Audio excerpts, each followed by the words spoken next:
Sir,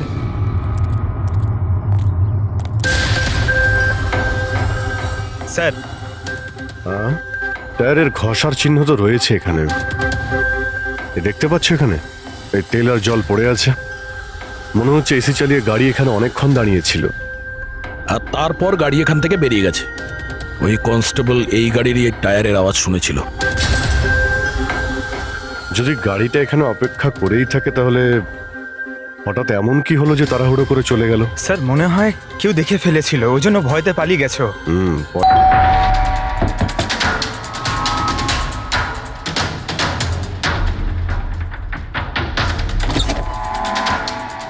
নমস্কার। নমস্কার। নমস্কার। আমরা সিআইডি অফিসার্স। সিআইডি?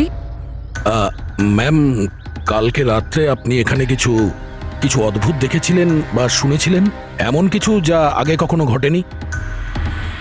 হ্যাঁ, দেখে তো ছিলাম। অনেক রাত পর্যন্ত আমি ঘুমোতে পারিনি। আর রাতে আমি দেখলাম বাড়ির সামনে একটা বড় গাড়ি পার্ক করা আছে, কিন্তু ওটা আমাদের সোসাইটির কারণ নয়। অনেক রাত পর্যন্ত গাড়িটা কিন্তু ওখানেই ছিল। কোন গাড়ি ছিল আপনার মনে আছে কিছু? দেখুন, গাড়ির ব্যাপারে তো আমি বিশেষ কিছু তো জানি না, কিন্তু ওটা HX9 ছিল, কারণ আমার ছেলের কাছেও ওই একই গাড়ি আছে। I see. আরো একটা কথা, যতক্ষণ ওই গাড়িটা ওখানে দাঁড়িয়ে ছিল না, গাড়ির ইঞ্জিনটা চালুই ছিল আর ভিতরে একজন বসেও ছিল। আমি এটা দেখছিলাম আর তখনই ওখানে কাউকে একটা আসতে দেখলাম আমাদের আয়েশার বাড়ির দিক থেকে। ওর হাতে কিন্তু একটা ব্যাগও ছিল। আরে এই যে, কে ওখানে? গাড়িটা তো চলে গেল, কিন্তু এটা বুঝতে পারলাম না যে ওরা কারা ছিল, কেন এসেছিল, আর ওরা আয়েশার বাড়িতেই বা কি করছিল। Thank you ma'am, thank you very much. Thank you. Sir, তার মানে খুনির সঙ্গে আর একটা লোক ছিল যে গাড়িতে বসে অপেক্ষা করছিল। লাখ টাকার গাড়ি ছিল। কি মনে হচ্ছে কে হতে পারে? সন্দেহের তালিকা এখন ওই তিনজনই রয়েছে। আরটিও থেকে খোঁজ নিয়ে দেখি এই গাড়িটা এই তিনজনের মধ্যে কার কাছে রয়েছে। স্যার, এই ধরনের দামি গাড়ি তিনজনের কাছে আছে। কি? হ্যাঁ স্যার, খুবই শৌখিন লোক, একজনের কাছে অনেক গাড়ি আছে। তাহলে এই তিনজনের মধ্যে ওই গাড়িটা কার আছে কি করে জানতে পারবো? তাও সিচুয়েশন অনুযায়ী খুনি এই তিনজনের মধ্যে কেউ মনে হচ্ছে। না স্যার, আমরা তিনজন এই খুনের ব্যাপারে কিচ্ছু জানি না। আপনারা এখানে কেন? স্যার, আয়েশা জীবনকালে তো আমাদের বাঁচা দুষ্কর করেই দিয়েছিল, এখন মরার পরেও আমাদের বাঁচা দুষ্কর করে দিচ্ছে। তার মানে? স্যার, আয়েশার খুনি ও আমাদের প্রত্যেককে ফোন করে 25 কোটি টাকা করে চেয়েছে, তাও আবার 24 ঘন্টার মধ্যে। আর হুমকি দিয়েছে আমরা যদি না দিই তাহলে ও আমাদের টেপ লিক করে দেবে। এর মানে হচ্ছে আমাদের মার্ডারের সঙ্গে কোনো সম্পর্ক নেই। ওই গলাটাকে চিনতে পেরেছেন? না স্যার, আমি চিনতে পারিনি। আপনারাই শুনে নিন, আমি কলটা রেকর্ড করেছি। আয়েশাকে আমি খুন করেছি, আর ওই টেপসগুলো আমার কাছেই আছে। ওই টেপসগুলোর মধ্যে যা প্রমাণ আছে তোমাদেরকে সারা জীবন জেলে রাখার জন্য যথেষ্ট। 24 ঘন্টার মধ্যে কেম্যান ল্যান্ড ব্যাংকের অ্যাকাউন্ট নাম্বার 23122-তে 25 কোটি টাকা জমা করে দিন, না হলে এই প্রমাণটা পুরো দুনিয়া দেখবে। তোমাদের কাছে 24 ঘন্টা আছে, ভেবে নাও কি করবে। ওকে ট্রেস করো, দেখো কোথা থেকে ফোন এসেছে, কে ফোন করেছিল, দেখো কোনো ডিটেলস পাওয়া যায় কিনা। ওই যে ও অ্যাকাউন্ট নাম্বার দিয়েছে, ওটা দিয়ে হয়তো জানা যেতে পারে।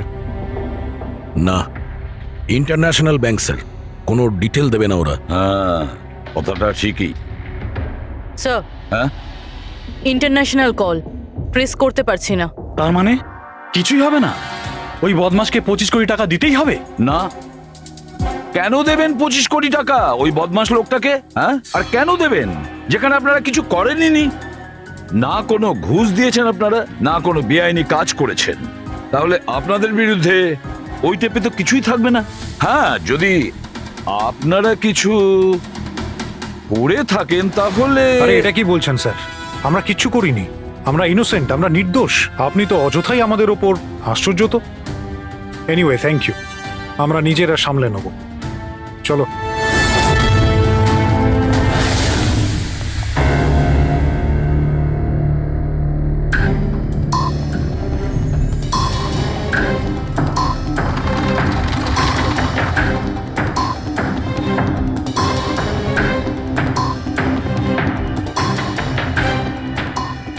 সারিকা, এই রুমটাকে খুব ভালো করে চেক করতে হবে। খুনি এখানে ঘন্টার পর ঘন্টা ছিল, তার মানে এখানে কোনো না কোনো জিনিস নিশ্চয়ই পাবো আমরা, যেটা দিয়ে ওর ডিএনএ টেস্ট করা সম্ভব। ওর চুল, ওর নখ, যা কিছু।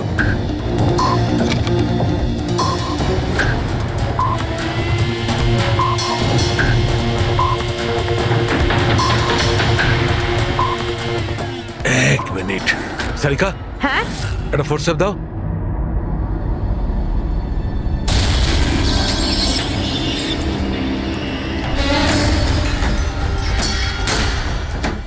মাই গড, সারিকা এই দেখো। Contact lenses. Yes, contact lens. কিন্তু কিন্তু আয়েশার চোখ তো একদম ঠিক ছিল। আমি নিজেও রিপোর্টস চেক করেছি, না ও চশমা পরতো আর না কন্ট্যাক্ট লেন্স। তবে এই কন্ট্যাক্ট লেন্সটা কার হতে পারে? খুনির? না না, খুনির হতে পারে না। একটা চোখের কন্ট্যাক্ট লেন্স খুলে যাবে আর কেউ জানতে পারবে না, এটা ইম্পসিবল। দেখান তো একটু।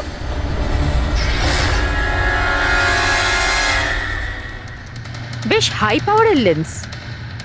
High power lens. কিছু তো আছে এই রুমে। একে তো এই ঘরটা চারিদিক থেকে বন্ধ, কোনো জানলা নেই, কোনো ভেন্টিলেটর নেই।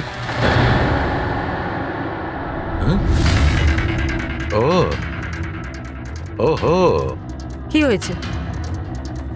সারিকা, তুমি জানো তো ওই কালার স্টেন কেমিক্যাল বানানো হয় যা দিয়ে ঘাম টেস্ট করা যায়? হ্যাঁ জানি। গুড, এক কাজ করো, তুমি কালার স্টেন কেমিক্যাল বানাও। খনি এখানে এই ঘরের মধ্যে ঘন্টার পর ঘন্টা ছিল, আর আমাদের অল্প সময়ের মধ্যে এত ঘাম হয়ে গেল। খনির তো খুব ঘাম হয়েছিল। ইয়েস, এই ঘামটাকে চেক করব, তার থেকে জানা যাবে যে খনি কোথায় ছিল, দাঁড়িয়ে ছিল না বসে ছিল না কিভাবে ছিল, সব কিছু। ওই র্যানসাম কলের কোনো মানেই হয় না, ওই কল বোগাস হতে পারে। হ্যাঁ স্যার, কারণটা আমাদের কেস থেকে সরানোর জন্য আর টাকা কামানোর জন্য। এই তিনজনের মধ্যে কেউ আয়েশাকে খুন করে আর ওই টেপটাকে চুরি করে, আর সে বাকি দুজনকে কল করে ব্ল্যাকমেল করছে। কিন্তু স্যার, সে কে? স্যার, আমার তো মনে হয় কুমার হতে পারে। ও ভীষণ রকচটা, যে কারো খুন করতে পারে। আর ওই বাকি দুজন, ওরাও কম যায় না স্যার। এই তিনজনের যেমন পয়সাও আছে তেমন ক্ষমতাও আছে এদের। খুনি এই তিনজনের মধ্যেই কেউ হবে স্যার। আর খুনির একজন সঙ্গীও আছে, যে ওই বাইরে গাড়িতে বসে খুনির জন্য অপেক্ষা করছিল। হ্যাঁ, হবে তো এই তিনজনের মধ্যেই কেউ, আর এমন একজন যে আয়েশাকে খুব কাছ থেকে চিনতো। এক্স্যাক্টলি, সেই জন্য ও জানতো যে আয়নার পেছনেও আরো একটা রুম আছে, আর আয়েশা কোন ক্রিম ব্যবহার করতো সেটাও ও জানতো। স্যার, এর মানে ওই গোপন জায়গার ব্যাপারে খুনি ছাড়া আর কেউ কিছু জানতো না। এক্স্যাক্টলি। তাহলে স্যার? তাহলে আবার কি করবে দয়া? ধরে ফেলো ওদের। ওদের প্ল্যানিং এই, ওদেরকে ফাঁসাতে হবে।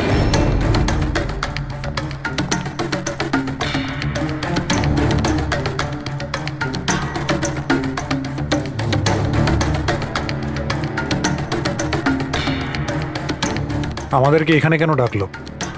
কোনো আইডিয়া? হয়তো জিজ্ঞেস করার জন্য ডেকেছে, খুনিকে টাকা দিয়েছে কি দিইনি। তাহলে তোমরা দুজন কি টাকা দেবে? তোমাদের কি মনে হয় টাকা দেওয়া ছাড়া আর কোনো উপায় আছে? তা তুমি কি করতে চলেছো ভিকি? দেবে টাকা? দেখো, টেপের ব্যাপারে তো কিছু বলতে পারছি না, আর তাছাড়া আমি কোনো বেআইনি কাজ করিনি, এই জন্য টাকা দেওয়ার তো কোনো প্রশ্নই আসে না। সরি, আমি টাকা দিচ্ছি না। ও কাম অন ম্যান, এত ঢং করার কি আছে? কিছু করে থাকলে বলো না, শুধু আমরা তিনজনই আছি এখানে। দেখো রাহুল, যদি কথা... এক সেকেন্ড, নাও, সিআইডি মেসেজ করেছে। আরে কোথায় আছে ওরা? কি লিখেছে বল। কোথায় আটকে গেছে, আসতে পারবে না, ফিরে যেতে বলেছে। হোয়াট ননসেন্স ভাই, আমরা কখন থেকে এখানে বসে আছি, শুধু শুধু সময় নষ্ট করে দিল। এবার কি করবে? যাওয়া যাক, আর কি। চলো, কাম অন।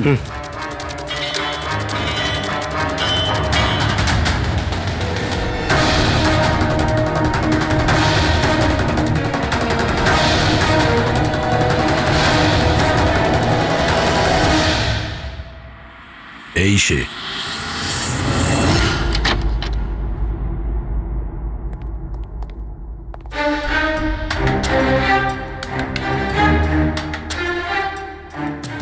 স্যার, ভিকি, তার মানে ও জানতো যে আয়নাটার পিছনে ক্যামেরা আছে। হ্যাঁ, বাকি দুজনের হয় এরা কিছু জানে না, না হলে আমাদের সামনে অ্যাক্টিং করছে। স্যার, আমার তো এই বিকিকেই সন্দেহ হচ্ছে। এবার কি করব? নজর রাখা যাক এর ওপর, কোনো না কোনো ভুল নিশ্চয়ই করবে। হ্যাঁ সারিকা, কালাস্টেন কেমিক্যাল রেডি। ঠিক আছে, চলো।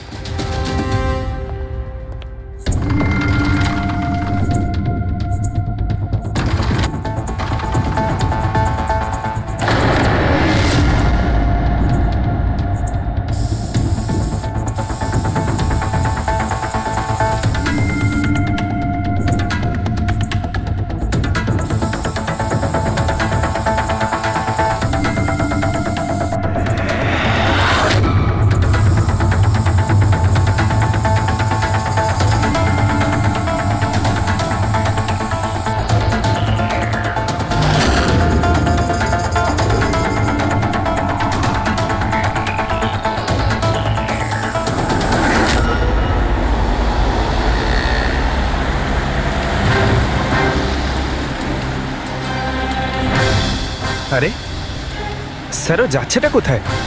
আরে কোথায় আর যাবে পঙ্কজ? বন্ধুদের সাথেই দেখা করতে যাচ্ছে, আবার কি?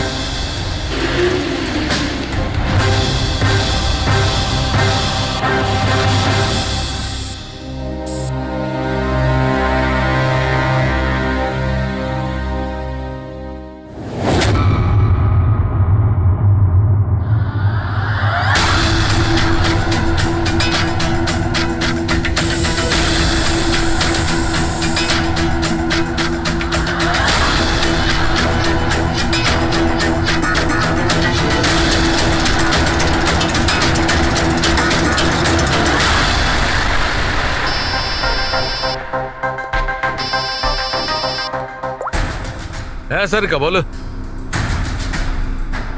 গুড, কিছু পেলে? মেঝেতে? মেঝেতে শুয়েছিল? মেঝেতে কেন? ওকে ওকে, ঠিক আছে সারিকা, আমি তোমাকে পরে ফোন করছি। বাই। ওই 2 দিন আগে আমি 1124 লাস্টটা এনেছিলাম। হ্যাঁ স্যার। কোথায় ওটা? ওর মুখটা দেখতে হবে। এই যে স্যার।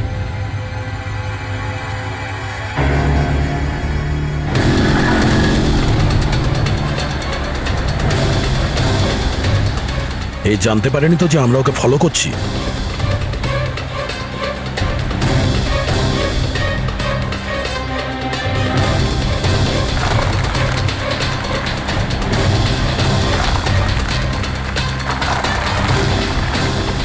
স্যার, এটা সত্যি সত্যি বাড়িতে ঢুকে গেল। ভেবেছিলাম ও কোনো বন্ধুর সাথে দেখা করবে। হ্যাঁ অভিজিৎ। কি? ডক্টর সালুকে বলে দিয়েছেন যে খুনি কে? কে? ও হ্যাঁ, আমরা এই ভিকিকে ফলো করতে করতে ওর বাড়ির কাছে পৌঁছে গেছি। ঠিক আছে, আমরা ওয়েট করছি। অভিজিৎ আসছে।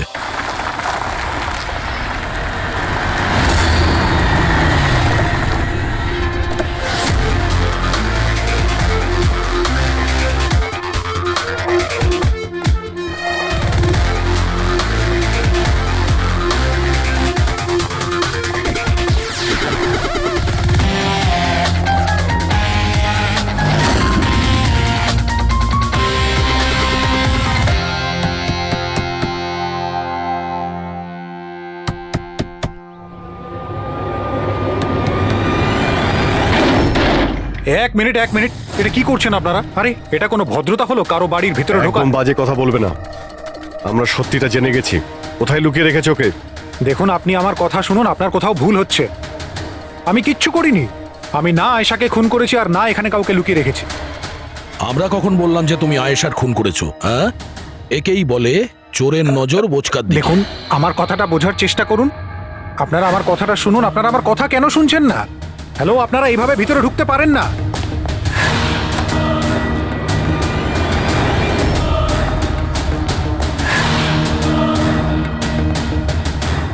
এখানে তো কেউ নেই। আমি বলছি আপনাদেরকে এখানে কেউ নেই, প্লিজ।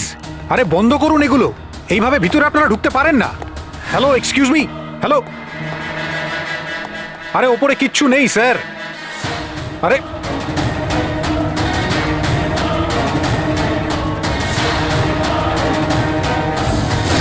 প্লিজ দেখুন, এখানে কিচ্ছু নেই, কেউ নেই এখানে।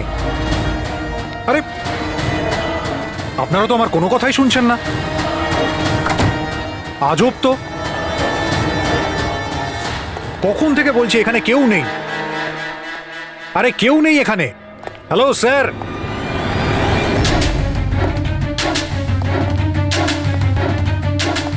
দেখুন আমার কথাটা শুনুন প্লিজ, শুনুন। দেখুন দেখুন, আমি আপনাকে বলছি আমি আয়েশাকে খুন করিনি, প্লিজ আমার কথাটা বোঝার চেষ্টা করুন, আমি সত্যি বলছি। আমরা জানি যে তুমি আয়েশাকে খুন করনি। তাহলে আপনারা এখানে কি খুঁজছেন? 1 মিনিট সব জানতে পারবে।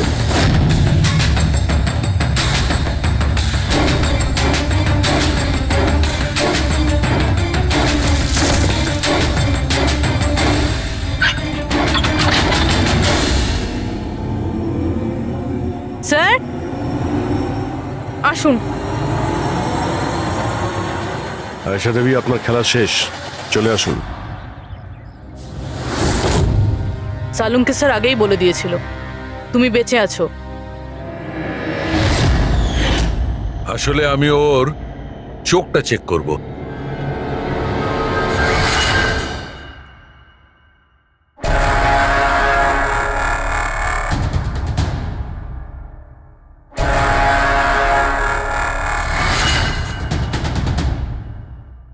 আমি যেটা ভেবেছিলাম সেটাই ঠিক। তুমি আসলে আয়েশা হতেই পারো না। তুমি তো সে যাকে ঘরের মধ্যে বেঁধে রাখা হয়েছিল। অন্য কোনো মেয়েকে আয়েশা বানিয়ে নির্মমভাবে ওকে হত্যা করেছো। কে ছিল ওই মেয়েটা? কি শত্রুতা কি ছিল ওর সঙ্গে? ওর সাথে কোনো শত্রুতা ছিল না। আমি শুধু আমার জীবনটাকে বাঁচাতে চেয়েছিলাম। আমি খুব ভালো করে জানতাম যে সিবিআইকে সাক্ষী দেবার পরেও আমি সুরক্ষিত থাকবো না। এই তিনজনেই কিন্তু খুব ডেঞ্জারাস। ওরা আমাকে ঠিক খুঁজে বের করে নিত, আর আমি ভয় পেয়ে বেঁচে থাকতে পারতাম না।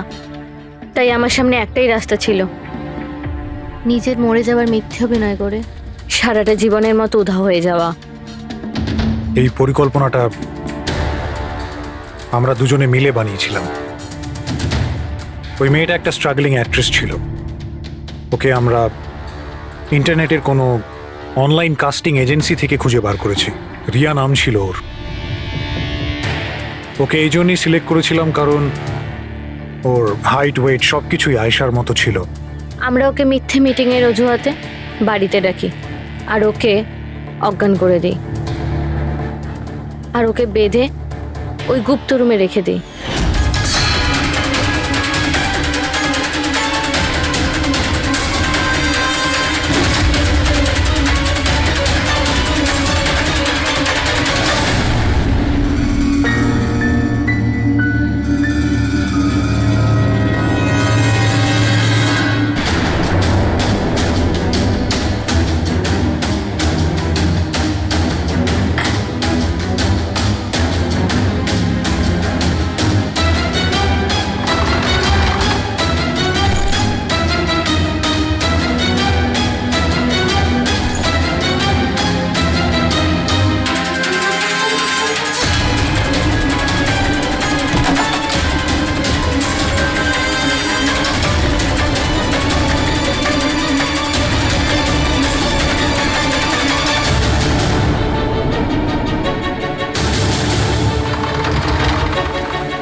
তোমার প্ল্যান তো কার্যকরী হয়েছিল, তাহলে ফোন করে টাকা চাওয়ার নাটক কেন করলে? আমরা ভাবলাম যে আপনাদের এই তিনজনের থেকে মনোযোগ সরে যাবে, আর আমরা টাকাও পেয়ে যাব নতুন জীবন শুরু করার জন্য।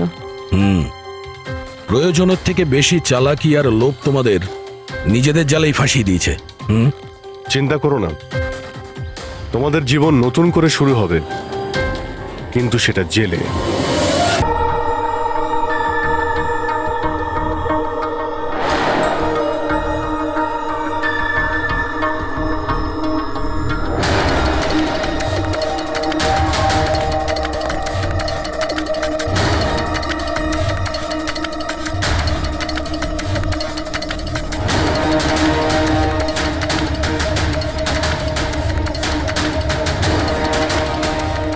তোকে আজ মেরেই ফেলবো আমি। তুই আমার হাত থেকে আর বাঁচতে পারবি না। না না, তুমি এটা করতে পারো না, প্লিজ। তুমি তুমি এরকম করতে পারো না। নিশ্চয়ই পারি। কে ওখানে? তুমি আমার সঙ্গে যা করেছো তারপরে তো আমি নিশ্চয়ই করব। কে ওখানে?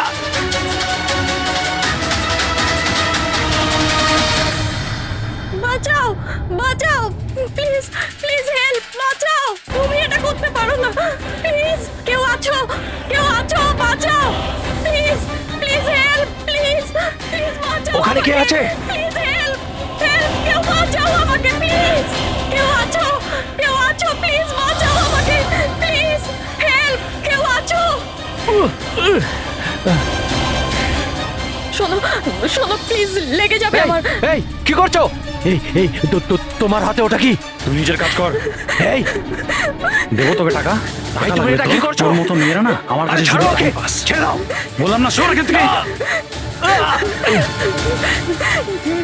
গান ছাড়, গান ছাড়, লেগে যাবে বলছি। গান ছাড়, গান ছাড়।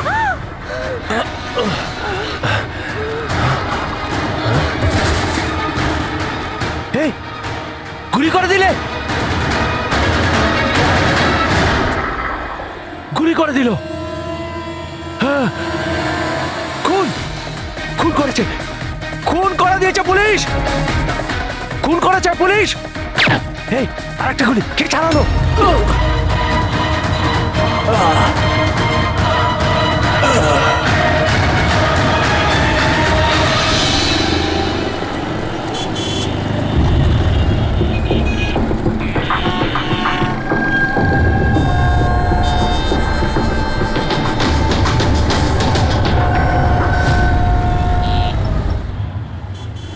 মাফ করবেন, খুন আপনি দেখেছেন? কিন্তু আপনি দেখলেন কি করে? বলতে চাইছি যে আপনি তো দেখতে পাই না, তাই তো? হ্যাঁ, ওই আর কি, মানে বলতে চাইছি আপনি দেখলেন কি করে খুন হতে? এইটার সাহায্যে। এটার সাহায্যে? কি এটা? এটা সেন্সর গ্লাভস। এতে সেন্সর ফিট করা আছে, যার থেকে অদৃশ্য তরঙ্গ বেরিয়ে যায়। ওই তরঙ্গের সামনে যা কিছু থাকে ওতে ধাক্কা খেয়ে ওগুলো ফিরে আসে। তাতে আমি জানতে পারি যে আমার সামনে কি হচ্ছে। মানে এক প্রকার এটা আপনার চোখের কাজ করে? হ্যাঁ, আপনি সেটা বলতে পারেন। আরে কিন্তু এটা এটা কি করে হতে পারে? হতে পারে। এক মিনিট, আপনি আপনি একজন মহিলা, আপনি চুল বেঁধে রেখেছেন। স্যার, এটা তো ইনি আন্দাজেই বলছেন। আর আপনি আপনি বেশ গোলগাল দেখতে, হেলদি ইয়াং বয়। এটা তো ভুল বলেননি, দিন দিন তো মোটা হচ্ছ। ওয়েট তো চেক করেছিলাম স্যার, একটু কমও দেখাচ্ছিল। আপনি বলছেন যে এই ডিভাইসের সাহায্যে আপনি দেখেছেন কাউকে খুন হতে? একটা মেয়ের খুন হয়েছে স্যার, তাকে গুলি করা হয়েছে, গুলি। কোথায়? আই মিন এখানেই কাছাকাছি? না, এখানে নয়, এই এই জায়গাটা একটু এবড়ো খেবড়ো। ওটা খুব স্মুথ ছিল, ওখানে সিঁড়িও ছিল না। আচ্ছা, আপনি ওই জায়গা থেকে এখানে কি করে এলেন? জানি না, ঘটনাস্থলে কেউ আমাকে এখানে পিছন থেকে মারলো, আর তারপর আর কিছু জানি না। চোখ খুলে দেখলাম আমি এখানে। সঞ্জীব বাবু, কাল রাতে কি হয়েছিল আপনি আপনি ডিটেলসে বলুন আমাদের। আসলে আমি কাজ থেকে ফিরছিলাম, আর তখন আমার অটোটা একটা সিগন্যালে দাঁড়ায়। হে হে, ওদিকে কি, ওদিকে কি কি? আরে ভেতর থেকে তুমি একটা মেয়ের চিৎকার শুনতে পেলে না? মেয়ের চিৎকার? কি বলছেন কি আপনি? বাঁচাও! ফের বললো? কি বলছেনটা কি আরে আপনি? আচ্ছা নাও, এটা তুমি রাখো রাখো। ঘটনাস্থলে আমি যখন পৌঁছলাম তখন দেখলাম যে একটা ছেলে আর একটা মেয়ে ছিল। ছেলেটার হাতে পিস্তল ছিল, গান। দুজনে ঝগড়া করছিল, ধস্তাধস্তি হচ্ছিল। খুন করেছে পুলিশ। এই আরেকটা গুলি। ব্যাস, যখন আমার চোখ খুলল তখন ওই ছেলেগুলো আমার গ্লাভস চুরি করবার চেষ্টা করেছিল আর আমি ওদের ধরে ফেলি।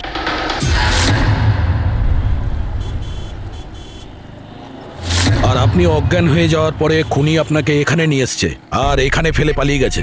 হ্যাঁ, হতে পারে। আচ্ছা, ওই জায়গাটা কোথায় যেখানে মেয়েটার গুলি লেগেছিল? না স্যার, আমি জানি না। আচ্ছা, আন্ধারিতে ওই অটো যে সিগন্যালে দাঁড়িয়েছিল, যেখানে আপনি মেয়েটার চিৎকার শুনেছিলেন, সেই জায়গাটা জানেন আপনি? মনে আছে? আই অ্যাম সরি, আমি এ ব্যাপারে আপনাদের হেল্প করতে পারবো না। ইটস ওকে, আপনি চিন্তা করবেন না, আমরা ওই জায়গাটার খোঁজ নিয়ে নেব। কিন্তু কি করে? ওই অটো ড্রাইভারকে জিজ্ঞাসা করব। এত বড় শহরে ওই ড্রাইভারকে আপনি কোথায় খুঁজে পাবেন স্যার? পেয়ে যাব। ওদের নেটওয়ার্ক খুবই ফাস্ট, সারা শহরে ছড়িয়ে আছে। পেয়ে যাব। ওনার নাম, ঠিকানা বা অন্য কিছু জানেন আপনি? ও ও টুপি পরেছিল আর পুরনো গান শুনছিল 90-এর দশকের। আর ওর অটোতে আগুন নেভানোর যন্ত্রও লাগানো ছিল। আর হ্যাঁ, ওর কথাবার্তা দেখে মনে হচ্ছিল ও উত্তর ভারতে থাকে। হ্যালো, কি উত্তর ভারতের লোক? পুরনো গান শোনে, আবার টুপিও পরে, আগুন নেভানোর যন্ত্রও আছে ওর অটোতে। ঠিক আছে, দেখছি।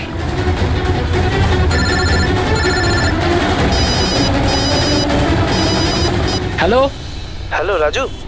হ্যাঁ ভাই, সিআইডি অফিসারেরা একজন অটো চালককে খুঁজছে যে টুপি পরে আর ওর গাড়িতে নাকি একটা আগুন নেভানোর যন্ত্র লাগানো আছে। টুপি ঋষিত হবে ভাই। হ্যাঁ রাজু, বল। ঋষিত, কাল রাতে কি আন্ধেরির কোনো সিগন্যালে ছিলিস? হ্যাঁ ছিলাম তো, বল। ওখানে কোনো প্যাসেঞ্জার নেমেছিল নাকি? হ্যাঁ, কিন্তু ও তো অন্ধ ছিল। কি হয়েছেটা কি বল? আরে ওর সাথে একটা দুর্ঘটনা ঘটে গেছে। সিআইডির লোকেদেরকে নিয়ে এসেছে, তোর সাথে দেখা করতে চায়। সিআইডি? সঞ্জীব বাবু, দেখে বলুন তো যে এই অটোওয়ালা কিনা। মনে পড়ছে কিছু আপনার? হ্যাঁ স্যার, ইনিই তো ছিলেন। হ্যাঁ, এই ছেলেটা। স্যার, আমি কিছু করিনি স্যার, আমি কোনো চিৎকার শুনিনি স্যার। হ্যাঁ স্যার, ইনি চিৎকার শুনেছিলেন, কিন্তু আমার স্ত্রী অসুস্থ ছিল, আমার হসপিটাল যাওয়ার ছিল, তাই আমি ওনাকে ছেড়ে চলে গেছি। আরে ভয় পেও না, তোমায় কেউ কিচ্ছু বলবে না। তুমি বলো এই লোকটাকে তুমি কোথায় নামিয়েছিলে? এই তো এই সিগন্যালে ছেড়েছি স্যার। তারপর ওই সিগন্যাল থেকে কোন দিকে গিয়েছিলেন উনি? এই সামনের গলিটার মধ্যে স্যার। ঠিক আছে, তুমি যাও। Thank you very much, thank you. আসুন সঞ্জীব বাবু। অটোওয়ালা আপনাকে এই গলির মধ্যে আসতে দেখেছিল। এখানে দুটো রাস্তা আছে, একটা এটা আর একটা ওটা।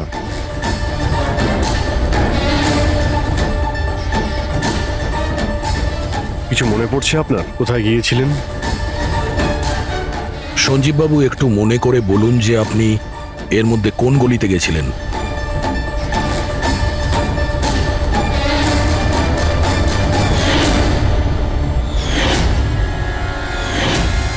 একটা পাখির মতো দেখতে মূর্তি ছিল।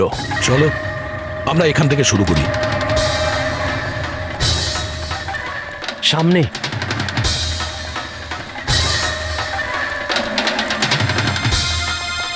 স্যার, এই দেখুন। সঞ্জীব বাবু, দেখ। গুড। এই যে এইটাই। আচ্ছা, এর পরে সঞ্জীব বাবু, এরপর মনে আছে আপনি কোথায় গিয়েছিলেন? 3টে গোল দেখতে পেয়েছিলাম। তোমরা ওই দিকটা দেখো, আমরা এদিকে যাচ্ছি।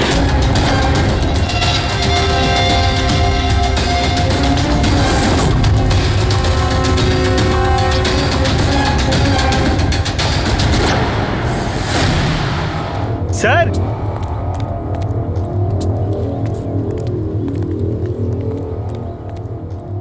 হ্যাঁ, এটা রাউন্ড শেপ, একটা নিচে আর একটা। এরপর এরপর এরপর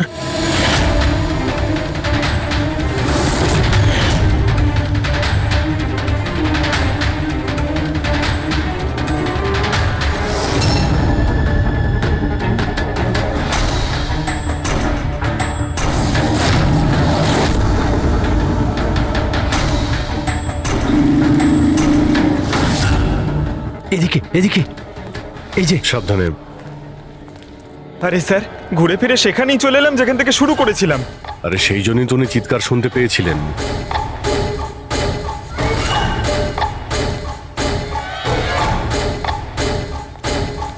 স্যার, এই জায়গাটা একেবারে জনবসতির মাঝখানে, তাহলে গুলি চলার আওয়াজ কেউ শুনতে পাইনি কেন? কারণ গানে সাইলেন্সার লাগানো ছিল।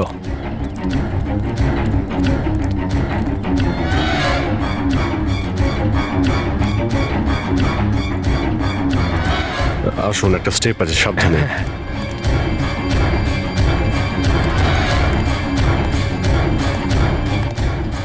না না, ঠিক আছে।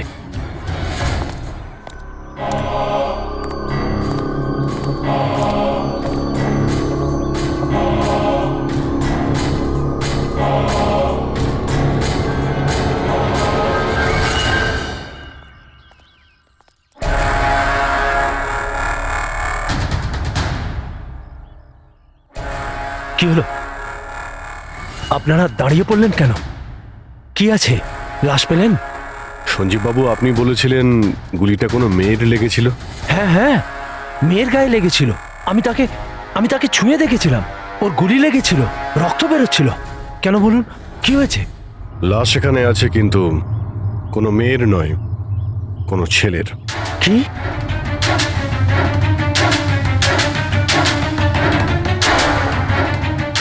Is dead. মনে হচ্ছে সেই যে ওই মেয়েটাকে মারার চেষ্টা করেছিল। স্যার, ওনার কথা অনুযায়ী এখানে দুটো গুলি চলেছিল। হয়তো হয়তো এই দ্বিতীয় গুলিটায় মারা গেছে।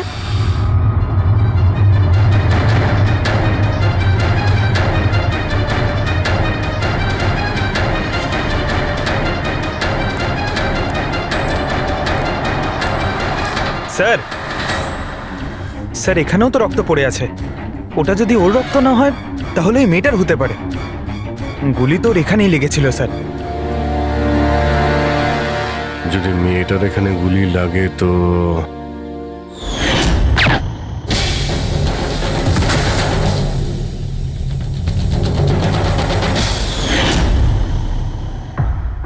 আপনি বললেন যে আপনার মাথায় পিছন থেকে কেউ মেরেছিল, তো সেটা দ্বিতীয় গুলি চলার পরে আপনার লেগেছিল নাকি সেটা চলার আগে? না না, দ্বিতীয় গুলিটার পর মেরেছে। স্যার, কি হচ্ছে এসব? কিছু বুঝতেই পারছি না। স্যার, রক্ত তো অনেক বেরিয়েছে। ওই মেয়েটা নিশ্চয়ই আহত। স্যার, না তো কোনো মোবাইল পেয়েছি, না ওয়ালেট, কোনো আইডেন্টিফিকেশন নেই। আর স্যার, ওর হাত আর আঙুলে যে চিহ্ন আছে সেগুলো দেখে মনে হচ্ছে কেউ যেন ঘড়ি আর আংটি চুরি করে নিয়েছে। আচ্ছা, এদের দুজনকে ছিনতাইয়ের উদ্দেশ্যে মারেনি তো? আগে এটা খোঁজ নিতে হবে যে মেয়েটা কোথায়। যদি আহত হয় কোনো হসপিটালে থাকবে, আর যদি মারা যায় তাহলে খুনি ও লাশ গুম করার চেষ্টায় রয়েছে। মিসিং পারসন ব্যুরোতে খোঁজ নিয়ে দেখো তো এর ব্যাপারে কিছু জানতে পারা যায় কিনা। বস, ক্রাইম স্পটে ওই জায়গাতে মাটির ওপর যে রক্ত পাওয়া গেছিল, ডিএনএ টেস্ট অনুসারে ওই রক্তটা কোনো মেয়ের। আসলে এই মেয়েটা ওই সময় ওখানে উপস্থিত ছিল না যখন তোমরা গেছিলে, কিন্তু ক্রাইম যখন হয়েছিল তখন ওই মেয়েটা নিশ্চয়ই ওখানে ছিল। আর স্যার, দুর্ঘটনার সময় রাত 11টা থেকে 1টার মধ্যে। ঠিকই তো আছে। সঞ্জীবও তো ওই সময় ছিল 11:30 নাগাদ। হ্যাঁ স্যার, আর সঞ্জীব বাবুকে অজ্ঞান অবস্থায় সেখানে রেখে দেয় যেখান থেকে আমরা ওনাকে পাই। আরও একটা কথা স্যার, দুটো গুলি চলেছিল। মেয়েটার গুলি লেগেছিল আর ও ওখানেই অজ্ঞান হয়ে পড়ে গেছিল সঞ্জীব বাবুর কাছেই। তারপরে স্যার দ্বিতীয় গুলিটা করা হয়েছিল যেটা ছেলেটার লেগেছিল। তার মানে সঞ্জীব বাবু ছাড়াও ওখানে আর কেউ ছিল যে ওই আহত মেয়েটাকে ওখান থেকে নিয়ে গিয়েছিল আর সঞ্জীব বাবুকে ওই ফুটপাতে ফেলে গেছিল। স্যার, আমি আশেপাশের এলাকায় খোঁজ নিয়েছি। ওখানে কেউই কোনো ছেলে এবং মেয়েকে আসতে বা কোনো আহত মেয়েকে ওখান থেকে যেতে দেখেনি। আচ্ছা, সালুকে একটা কথা বলো, যদি খুনি সঞ্জীবকে ক্রাইম সিন থেকে তুলে নিয়ে গিয়ে ওখানে যেখানে আমরা ওকে পাই, তাহলে হতে পারে ওই লোকটার কোনো ট্রেসেস সঞ্জীবের পোশাকে আছে। খোঁজ নিতে পারবে কে ছিল সে? অবশ্যই খোঁজ নিতে পারবো। তাহলে খোঁজ নাও।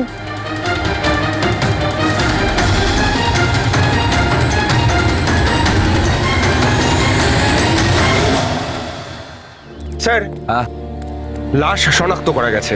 ওর নাম হলো অনিকেত স্যার, আর ওর বাড়ির লোকজনও হারিয়ে যাওয়ার রিপোর্ট লিখিয়েছিলেন। অনিকেত, দেখুন আপনার ভাই অনিকেতের বডি আমরা বন্ধ কারখানায় পেয়েছিলাম। আপনারা কি বলতে পারবেন উনি কেন এখানে এসেছিলেন? আপনার ভাইয়ের খুন হয়েছে, আশা করব আপনারা আমাদের কাছে কিছুই লুকোবেন না। যদি আপনারা সত্যি না বলেন তাহলে আমরা তো খুনিকে ধরতেই পারবো না। স্যার এরকম কিছু নয় স্যার, গত কয়েকদিন ধরে খুবই অদ্ভুত বিহেভ করছিল। অদ্ভুত মানে? প্রায় বাইরে থাকতো স্যার, সারাদিন। আমরা অনেকবার জিজ্ঞাসা করার চেষ্টা করেছি, কিন্তু কিচ্ছু বলতো না। গতকাল সকালেও 11টা নাগাদ চলে গেছিল। কোথায় গেছিল কিচ্ছু বলেনি। সারা দিন ধরে স্যার ঘরে ফেরেনি। সকালে উঠে দেখি সারা রাতেও বাড়ি ফেরেনি। তারপরে গিয়ে আমি পুলিশের কাছে কমপ্লেন করি। তো সারাটা দিন ফোনে কোনো কথা হয়নি? স্যার আমি ওকে সারাদিন ধরে ফোনে কল করছিলাম, কিন্তু ফোনেই পাচ্ছিলাম না ওকে। এরকম কবে থেকে চলছিল? স্যার জানি না কবে থেকে, গত কয়েক বছর ধরে তো সিঙ্গাপুরেই ছিল। এই তো কিছু মাস আগেই ইন্ডিয়া এলো, তখন থেকেই এরকমই বিহেভ করছিল। সিঙ্গাপুরে কি কাজ করতেন ইনি? ওখানে হোটেলে জব করতো। এ বিবাহিত ছিল? না স্যার, বিবাহিত ছিল না। কোনো মেয়ের সাথে এর সম্পর্ক ছিল?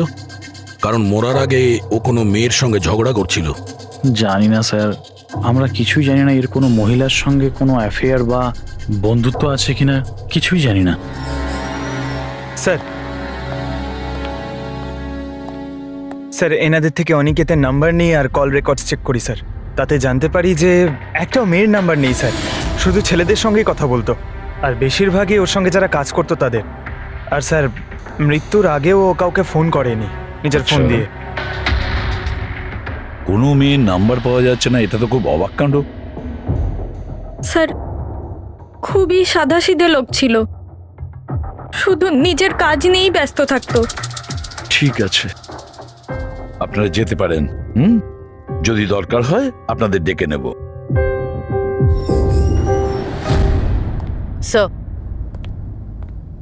স্যার কালকে কারখানায় যাওয়ার আগেই অনিকেত সারা দিন একই জায়গায় ছিল। কোন জায়গায়? Sir coffee shop. স্যার এর ক্রেডিট কার্ডের বিল থেকে এটা প্রমাণিত হয় যে এ সারাদিন ওই কফি শপে ওর ক্রেডিট কার্ড সোয়াইপ করেছিল। হ্যাঁ স্যার, ওর ফোনের লাস্ট লোকেশন ওই কফি শপই ছিল। কোন কফি শপ ছিল ওটা? Pillow coffee shop. যাও ওই পিলো কফি শপে আর খোঁজ না ও সারাদিন বসে কি করছিল। স্যার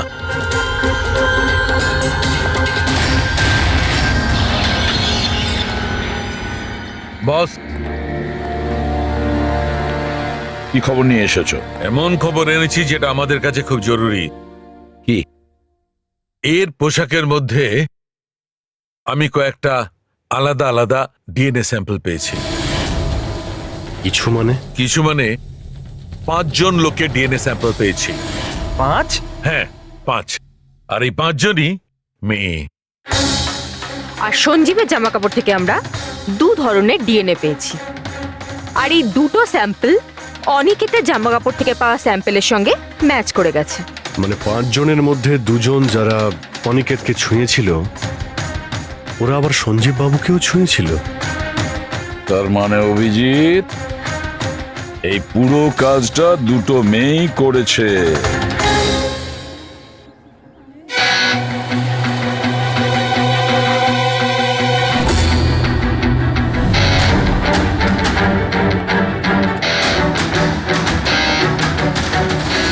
আচ্ছা এই ছবিটা দেখুন, আপনি একে চেনেন?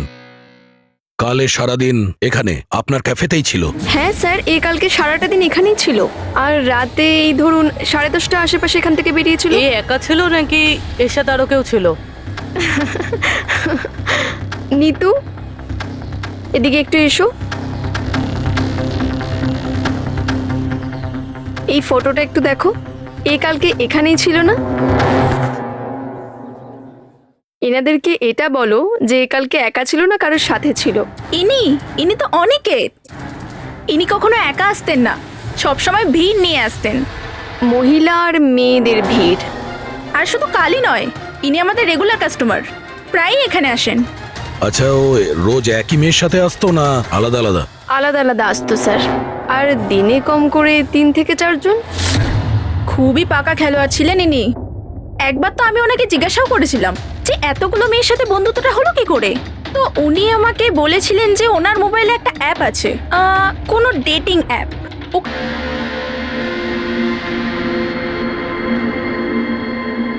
কিছু জানতে পেরেছো? হ্যাঁ স্যার, অনিকেতের ডেটিং অ্যাপের ব্যাপারে জানা গেছে। ওই অ্যাপটার নাম ম্যাচ আপ। Match up? এটা দুজনের সাথে বিয়ে দেওয়ার কোনো অ্যাপ নয় তো? হ্যাঁ স্যার, ওই রকমই কিছু। কিন্তু অনিকেত এই অ্যাপের ভুল ব্যবহার করেছে। ও এই অ্যাপের সাহায্যে এতগুলো মেয়ের সঙ্গে কন্ট্যাক্ট করেছে স্যার, আর ওদের সঙ্গে বন্ধুত্ব করেছে। আর মনে হচ্ছে বিয়েও কাউকেই করতে চায়নি, শুধুমাত্র টাইম পাস করছিল। এই অ্যাপে শুধুমাত্র চ্যাটিংই হয়, আর কারো নাম্বার এই অ্যাপে শো করে না স্যার। স্যার, আমরা অ্যাপ ডেভেলপ কোম্পানি থেকে 4টে মেয়ের ব্যাপারে খোঁজ নিয়েছি, অনিকেত যাদের খুব টাচে ছিল। ইনফ্যাক্ট মার্ডার হওয়ার দিনও ওদের সঙ্গেও ক্যাফেতে দেখা করেছিল। পুরবি কথা বলছে। প্রথম মেয়েটা হলো মোনা। হ্যাঁ, আমি দেখা করেছিলাম ওনার সাথে কফি শপে এই 4টে নাগাদ। কফি খেয়েছিলাম আর একটু কথাও বলেছিলাম আমরা। তারপর আমাকে বেরোতে হলো, আমার কিছু আর্জেন্ট কাজ ছিল। স্যার, এ বলছে যে কফি শপের পরে ও বিউটি পার্লারে গিয়েছিল, আর ওখান থেকে একটা মুভির প্রিমিয়ারে। দ্বিতীয় জন হলো রূপালী। তাহলে বলো, তোমার কি বক্তব্য? ও অনেক দিন ধরে আমার পিছনে পড়েছিল, খালি বলতো দেখা করো দেখা করো। ভীষণই বোরিং ছিল, আই টেল ইউ। ওর সাথে 1 কাপ কফি যে আমি কিভাবে খেয়েছি, আর কফিটা শেষ হওয়ার সাথে সাথেই আমি ওখান থেকে বেরিয়ে গেছি। ও বলেছিল স্যার ও অনিকেতের সঙ্গে 6টার সময় দেখা করেছিল, আর তারপরও ফ্যামিলি ফাংশন অ্যাটেন্ড করতে আন্ধেরি গিয়েছিল। আর তৃতীয় অঞ্জু স্যার। ওর সাথে তো সময়টা বুঝতেই পারিনি। কত ভালো ভালো কথা বলতো, আপনি জানেন আমরা সেদিন কত কথা বললাম। হঠাৎ করে ও বললো ওকে কোথাও যেতে হবে।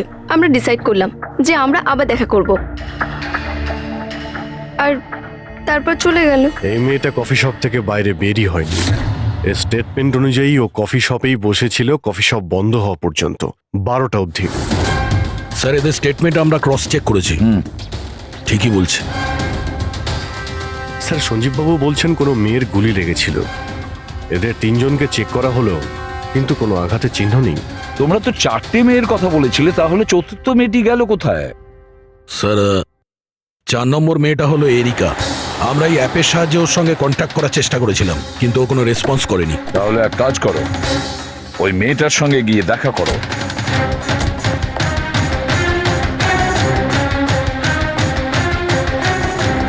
রজত, তাড়াতাড়ি রেডি হও। আর কত সময় নেবে? এতটা সময় তো মেয়েরাও নেয় না। আসছি বাবা, জাস্ট 2 মিনিট। Excuse me. হ্যাঁ বলুন, কাকে চাই? এরিকা। হ্যাঁ আমি, কিন্তু আপনারা? সিআইডি। সিআইডি? এসব কি? হ্যাঁ, কি হয়েছে স্যার? স্যার, কোনো প্রবলেম হয়েছে?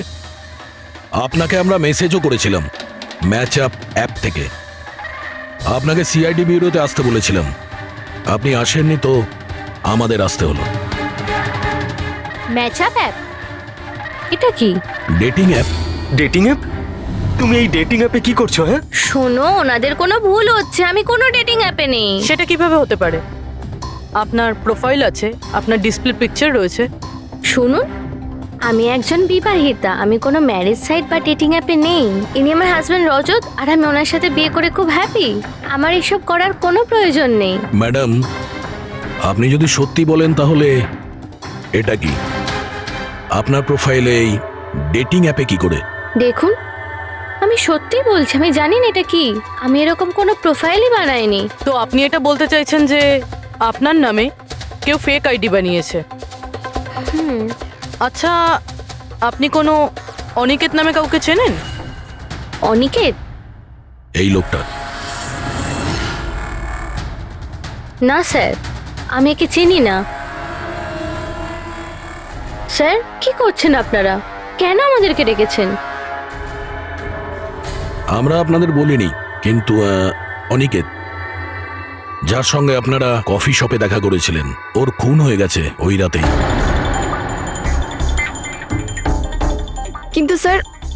আমরা ওকে কেন মারবো? আমরা তো ওকে ঠিকমতো চিনতামই না। ইনফ্যাক্ট এই ঘটনার কিছুদিন আগে তো ওর সাথে চ্যাট হয়েছিল আমার অ্যাপে। হ্যাঁ, আর ওই দিনই তো আমি প্রথমবার দেখা করেছিলাম ওর সাথে। আর আমার সাথে তো ওর সেরকম কোনো শত্রুতাও ছিল না। আর আমি তো ওই অ্যাপেই নেই, এমনকি আমি ওকে চিনিও না। ওই অ্যাপের প্রোফাইলে আপনার পার্সোনাল পিকচার ছিল, সেই পিকচার আপনার ফোন থেকেই নেওয়া হয়েছিল। কোনো স্ট্রেঞ্জারের কাছে আপনার ছবি কিভাবে আসবে? ম্যাম, আমি জানি না আমার ছবি কিভাবে ওর কাছে গেল। আমার ফোন কিছুদিন আগে হারিয়ে গিয়েছিল। ফোন চুরি হয়ে গেছে? কোথায়? স্যার ঠিক জানি না, মনে পড়ছে না।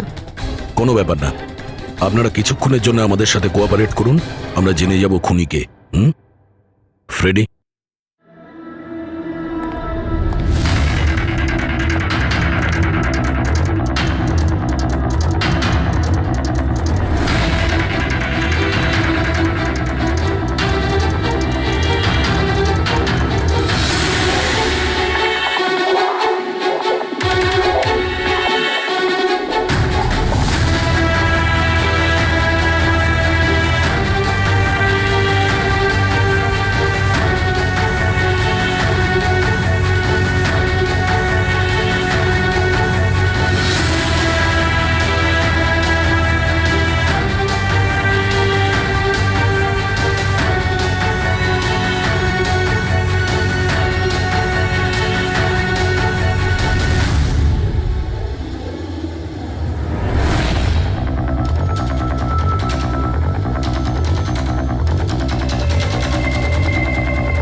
সঞ্জীব বাবু, এদের মধ্যে কেউই না যে ওদিন ঘটনাস্থলে ছিল?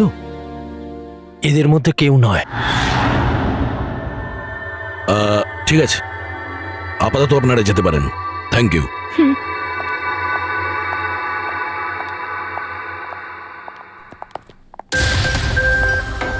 না স্যার, এদের মধ্যে তো কেউ না।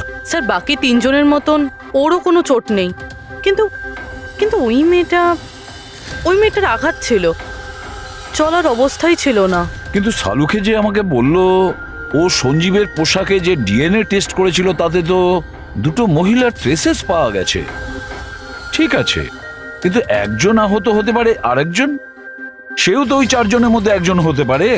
স্যার এই চারজনের জল খাওয়ার গ্লাসগুলো ফরেন্সিকে পাঠিয়ে দিয়েছি, রিপোর্ট আসবে। স্যার, হ্যাঁ স্যার ওই দুটো মেয়ের ডিএনএ এই চারজনের সঙ্গে ম্যাচ করেনি। কি ম্যাচ হচ্ছে না?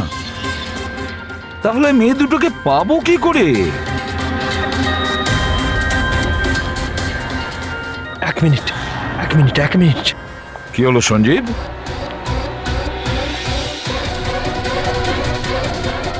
এসিবি স্যার, আমি এই গন্ধটা চিনি। গন্ধ? আমার আফটার শেভ মনে হয় স্যার। না না, এটা ওই গন্ধ যেটা আমি ঘটনাস্থলে পেয়েছিলাম, একদম ওটার মতো। কফি আর চা?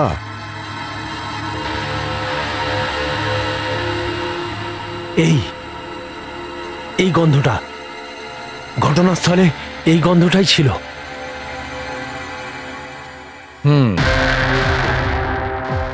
আর আমি পঙ্কজের জামার হাতার ওপরে কফির দাগ পেয়েছি। হ্যাঁ স্যার, ওই সকালে কফি বানাচ্ছিলাম না, তাই একটু পড়ে গেছিল। তার মানে ডক্টর সালুখে ওই ক্রাইম সিনে কফি আর চায়ের মিশ্রিত একটা গন্ধ ছিল।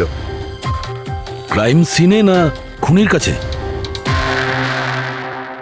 চা আর কফির মিশ্রিত কোনো স্মেল তখনই আসে যখন সে বারবার চা আর কফি বানায়, যেমন কোনো কুক বা কেউ কফি শপে কাজ করলে, যেমন পিলো কফিতে। পুরো একটা কাজ করো, এরিকাকে জিজ্ঞেস করো যে ওর ফোন পিলো কফি শপের আশেপাশে হারিয়েছিল কিনা। স্যার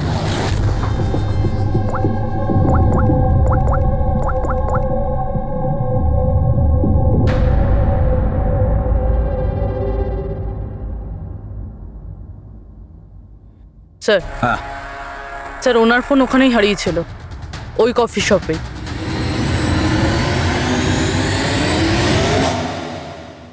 এই মেয়েটা এখানে প্রায়ই আসে না? হ্যাঁ, এনাকে দেখেছি তো এখানে। এর ফোনটা হারিয়ে গেছে। তো এর ফোনটা যখন হারিয়েছিল এখানে ডিউটিতে কে ছিল?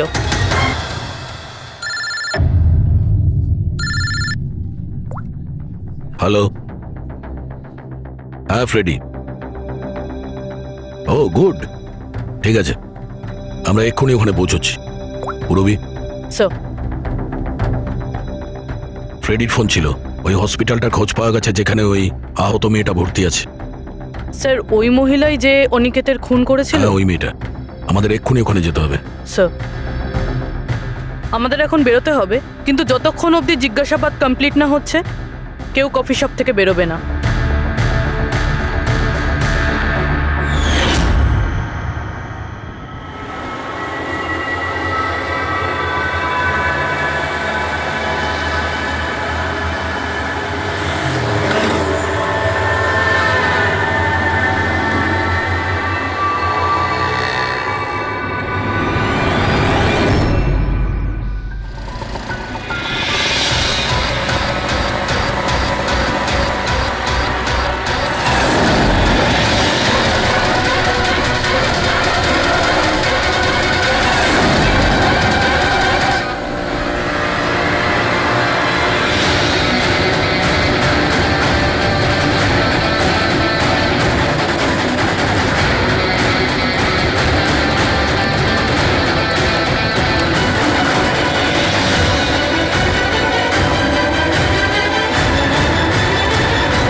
এক্সকিউজ মি, আমি এক্ষুনি আমার বোনকে ডিসচার্জ করাতে চাই। আপনি এক্ষুনি ডিসচার্জ পেপার তৈরি করুন, তাড়াতাড়ি। ডিসচার্জ? কিন্তু উনি তো এখনো কোমায়। দেখুন, আমার এসব জেনে কোনো কাজ নেই, আমাদের এক্ষুনি এখান থেকে বেরোতে হবে। আপনি তাড়াতাড়ি করুন। এভাবে কি করে ডিসচার্জ করে দিই? ওনার প্রাণের থেকেও কি এমন বেশি জরুরি? দেখুন, আমার এত তর্ক করার কোনো সময় নেই, আপনি আমার সঙ্গে তর্ক করবেন না। তাড়াতাড়ি করুন প্লিজ, যেটা বললাম সেটা করুন।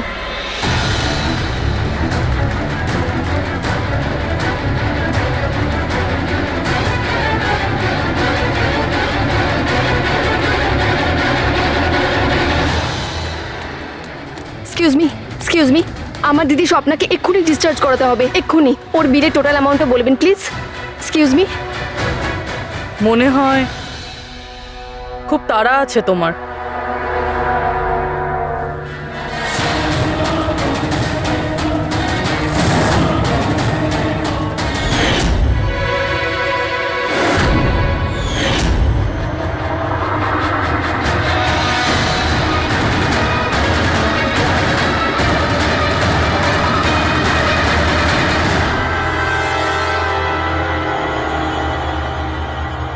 ক্যাফেতে ওই ফোন কলটা, ওটা আমাদেরই প্ল্যান ছিল। আমরা এটাই দেখতে চাইছিলাম যে ওই আহত মেয়েটার মিথ্যে খবরের জালে কে ফাঁসে। আর তুমি ফেসে গেলে, এটাও ভাবলে না যে সিআইডি তোমাকে ফলো করছে। তুমি নিজেই আমাদের এখানে নিয়ে এসেছো, আর তাই পালিয়ে কোনো লাভ নেই। সেই জন্য তোমার জন্য এটাই ভালো হবে, নিজের অপরাধ স্বীকার করে নাও।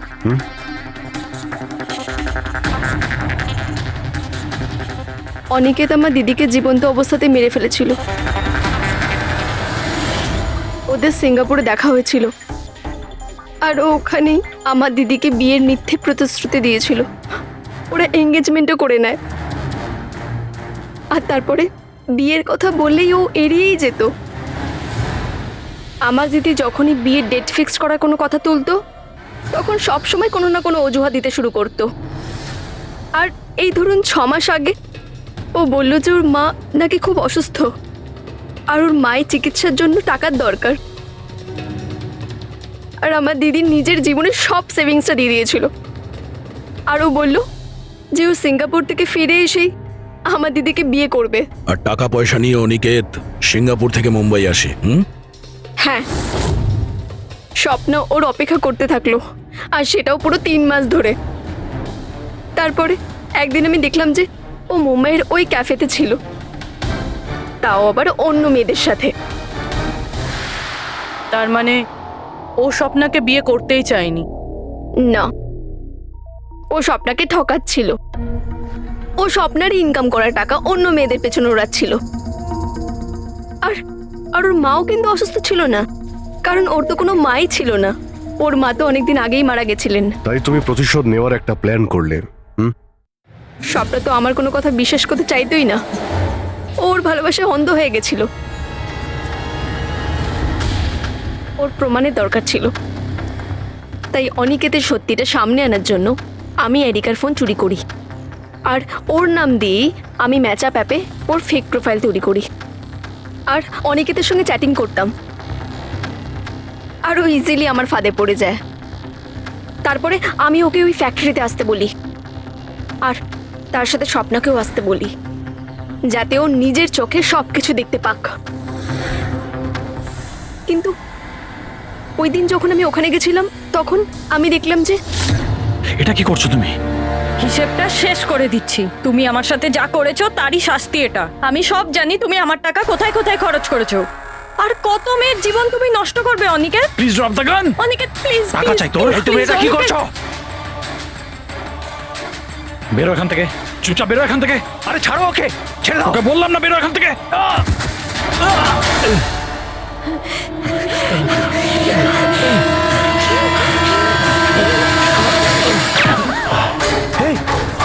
গুলি করে দিলে, গুলি করে দিল। হ্যাঁ, খুন খুন করে দিয়েছে পুলিশ। এই আরেকটা গুলি কে চালালো? আরেকটা গুলি চালিয়েছে পুলিশ।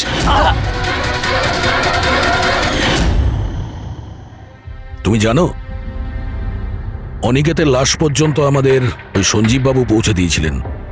উনি দেখতে পান না, কিন্তু ওনার ওই সংবেদনশীল দস্তানা, সেন্সিটিভ গ্লাভস চোখের থেকে কম না।